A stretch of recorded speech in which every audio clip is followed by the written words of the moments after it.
एक बार कोई साधक वंशी दे गया और वंशी दे करके बोला, हरिराम व्यास जी जुगल किशोर जी को वंशी पधरा देना, नई सोने की वंशी है। तो आपने श्रृंगार करके जैसे ही वंशी ठाकुर जी के हाथ ऐसे ही रहते हैं, तो वंशी पोली उसमें जैसे ही प्रवेश कराई, ठाकुर जी के हाथ का जो छिद्र है वो छोटा पड़ गया, वंशी बड़ी, लेकिन ज्यादा बड़ी नहीं, नेक बड़ी, नेक। तो व्यास जी ने थोड़ा श्रम किया, थोड़ा जोर लगाया कि वंशी कैसे भीतर जाए। तो जैसे ही जोर लगाया, ठाकुर जी का हाथ छिल गया और वहां से रक्त निकलने लगा श्री जुगल किशोर जी के। हरिराम व्यास जी ने जैसे ही रक्त देखा, मूर्छित होके गिर पड़े वहीं पर।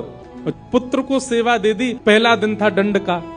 तो श्री हरिराम व्यास जी वृंदावन में भ्रमण करते रहे, परिक्रमा लगाते रहे।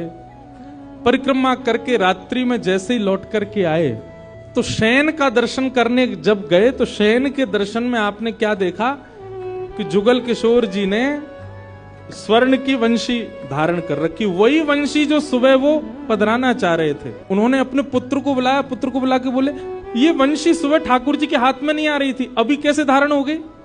बोले पता नहीं पिताजी, आप तो चले गए थे, मैंने वंशी उठा करके धारण कराई, ठाकुर जी ने धारण कर ली। हरिराम व्यास जी ने जैसे ही वंशी निकाल करके देखी, तो क्या पाया, ठाकुर जी ने अपना हाथ ही बड़ा कर लिया वंशी धारण करने के लिए, उनके लिए।